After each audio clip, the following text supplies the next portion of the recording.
ಎಲ್ಲರಿಗೂ ನಮಸ್ಕಾರ. ಇದು ನಮ್ಮ ಈಗ ಸಮಸ್ಯೆ ಏನಂತಂದರೆ ಹೊನ್ನಾವರ ಸಬ್ ರಿಜಿಸ್ಟರ್ ಆಫೀಸಲ್ಲಿ ಇರ್ತಕ್ಕಂಥ ಸಮಸ್ಯೆಗಳು. ಇಷ್ಟು ವರ್ಷಗಳ ಕಾಲ ಪ್ರತ್ಯೇಕವಾಗಿ ಒಂದು ಸಬ್ ರಿಜಿಸ್ಟ್ರೇಷನ್ನ ಕೊಡಿ ಅಂತ ಹೇಳಿ ಹಲವಾರು MLAಗಳಿಗೆ ಒತ್ತಾಯ ಮಾಡಿದ್ವಿ. ಇಷ್ಟು ವರ್ಷಗಳ ಕಾಲನೂ ಆಗಲಿಲ್ಲ. ಎಷ್ಟೋ ಜನ ಬಂದು ಕಾದು ಹೋಗಬೇಕು. ಇತ್ತೀಚಿನ ದಿನಗಳಲ್ಲಿ ಒಂದಿಷ್ಟು ಡೇಟ್ಗಳನ್ನು ಕೊಟ್ಟಿರ್ತಾರೆ. ಆ ಡೇಟ್ಗಳಿಗೆ ಅದನ್ನೇ ಕಾಯ್ಕೊಂಡು ಜನರು ಬಂದಿರ್ತಾರೆ. ಆದರೆ ಅವರು ಎಷ್ಟೊತ್ತಿಗೆ ಚೇಂಜ್ ಮಾಡ್ತಾರೆ ಅಂತ ಹೇಳಿಕ್ಕಾಗಲ್ಲ. ಇವತ್ತಿನ ವ್ಯವಸ್ಥೆ ನಾನು ಸ್ಕ್ರೀನ್ಶಾಟಲ್ಲಿ ನಾನು ನಿಮಗೆ ವಿಡಿಯೋದಲ್ಲಿ ತೋರಿಸ್ತೀನಿ. ಒಂದಿಷ್ಟು ಡೇಟ್ಗಳನ್ನ ಕೊಟ್ಟಿದ್ರು. ವಾರದಲ್ಲಿ 2 ದಿನ ಬರ್ತಕ್ಕಂಥದ್ದು, ತಿಂಗಳಲ್ಲಿ 8 ದಿನ ಬರ್ತಕ್ಕಂಥದ್ದು. ಹೀಗೆ ಸಡನ್ಲಿ ಒಂದೇ ಸರಿ ಡೇಟ್ಗಳನ್ನು ಬದಲಾವಣೆ ಮಾಡಿದ್ದಾರೆ. ಈಗ ಜನರು ಬಂದು ಕಾಯ್ಕೊಂಡು ಹೋಗ್ಬೇಕು. ಎಷ್ಟು ದೂರಗಳಿಂದ ಸಮಸ್ಯೆಯಲ್ಲಿ ಬರ್ತಾರೆ.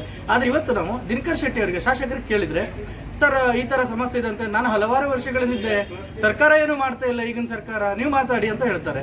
ಆದರೆ ಇದೇ ಸಮಸ್ಯೆ BJP ಸರ್ಕಾರ ಸಹ ಇನ್ನೊಂದು ಇತ್ತು.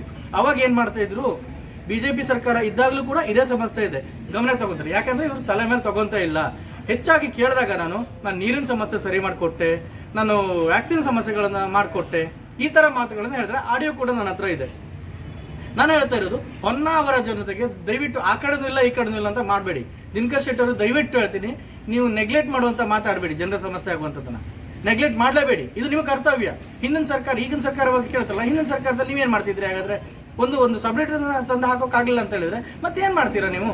ದಯವಿಟ್ಟು ಇದೇ ಲಾಸ್ಟ್. ಇನ್ನೊಂದ್ಸಲ ಪದೇ ಸಬ್ ರಿಜಿಸ್ಟರು ಮನ್ಸಿಗೆ ಬಂದಂತೆ ಡೇಟನ್ನು ಚೇಂಜ್ ಮಾಡಿದ್ರೆ ನಾವೆಲ್ಲ ಬಂದಿಲ್ಲ ಇನ್ನೂ ಕೂತ್ಕೊಳ್ಬೇಕಾದ್ರೆ. ಯಾರ್ಯಾರು ಸಮಸ್ಯೆಗಳಿದೆಯಲ್ಲ ಎಲ್ಲರೂ ಬಂದು ಕೂತ್ಕೊಂತೀವಿ. 2 ದಿನ ಡೇಟ್ ಕೊಡ್ತಿದ್ರು.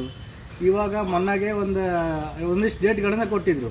ಸಡನ್ಲಿ ಒಂದೇ ಸರಿ ಒಂದು ಡೇಟ್ ಕೊಟ್ಟಿದ್ದಾರೆ ಸರ್. ಅವ್ರು ಮನ್ಸಿಗೆ ಬಂದಾಗ ಡೇಟ್ ಚೇಂಜ್ ಮಾಡ್ತಾ ಇದ್ದಾರೆ.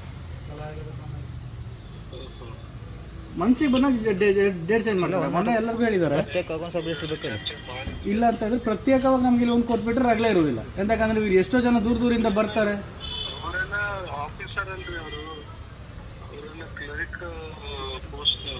ಅಲ್ಲಿ ಎಲ್ಲ ಈಗ ಕೆಲಸ ಆಗ್ಬೇಕಲ್ಲ ಸರ್, ಜನರ ಕೆಲಸ ಕಾದ್ಕೊಂಡು ಹೋಗ್ಬೇಕು. ಎಷ್ಟೆಷ್ಟೋ ದೂರದಿಂದ ಬರ್ತಾರೆ. ಇವರು ಸಡನ್ಲಿ ಬೇಕಾ ಬಿಟ್ಟು ಇವ್ರಿಗೆ ಮನ್ಸಿಗೆ ಬಂದಾಗ ಡೇಟ್ ಚೇಂಜ್ ಮಾಡ್ತಾರೆ.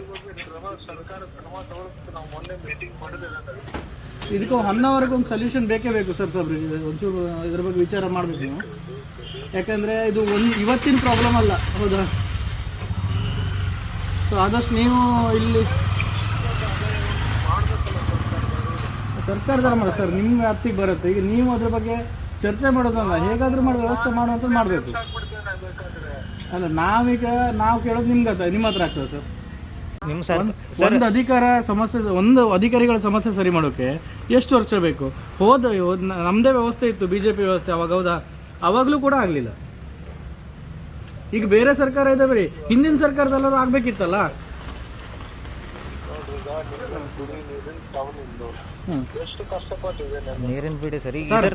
ಈಗ ನೀರು ಬೇರೆ ಸರ್, ಸಬ್ ರಿಜಿಸ್ಟರ್ ಬೇರೆ.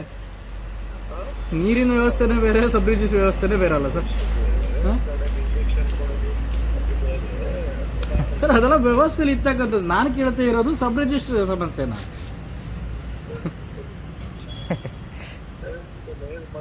ಇಲ್ಲ ಅಂತ ಹೇಳ್ಬಿಟ್ಟು ನಾವೀಗ ಹಿಂಗೆ ಇವ್ರು ಇದೇ ಥರ ಮಾಡ್ತಿದ್ರೆ ಎಲ್ಲ ಬಂದು ಲೈನಾಗಿ ಕೂತ್ಕೊಳ್ಬೇಕಾಗತ್ತೆ ನೆಕ್ಸ್ಟ್ ವೀಕಲ್ಲಿ ಅಷ್ಟೇ. ಇವರು ಮನ್ಸಿಗೆ ಬಂದಾಗ ಡೇಟ್ ಚೇಂಜ್ ಮಾಡ್ತಾರೆ ಸರ್. ಕೇಳೋರು ಯಾರೂ ಇಲ್ಲ ಬಿಟ್ಟಿದೆ ಅವರಿಗೆ. ಜನರು ಒಂದು ಡೇಟ್ ಕೊಟ್ಟು ಹೋಗ್ತಾರೆ, ನೋಡ್ಕೊಂಡು ಹೋಗಿರ್ತಾರೆ, ಆ ಡೇಟಿಗೆ ಬರ್ತಾರಲ್ಲ. ಇವ್ರು ಮನ್ಸಿಗೆ ಬಂದಾಗ ಇವತ್ತು ಕ್ಯಾಲೆಂಡರ್ ಚೇಂಜ್ ಮಾಡಿದ್ದಾರೆ ಸರ್. ನಿಮಗೆ ಹೋದ್ಸಲಿ ಮಾಡಿದ್ದು ಇದನ್ನು ವಾಟ್ಸಪ್ ಮಾಡ್ತೀನಿ ಸರ್ ನಿಮ್ಗೀಗ, ಅವ್ರು ಡೇಟ್ ಕೊಟ್ಟಿರೋದು ಸರ್. ಅದನ್ನು ಕೂಡ ಮಾಡ್ತೀವಿ. ಫಸ್ಟ್ ನಾವು ನಿಮ್ಗೆ ಹೇಳಿದ್ದೀವಿ ಸರಿ, ನಿಮ್ಗೆ ವಾಟ್ಸಪ್ ಮಾಡ್ತೀನಿ ಈಗ.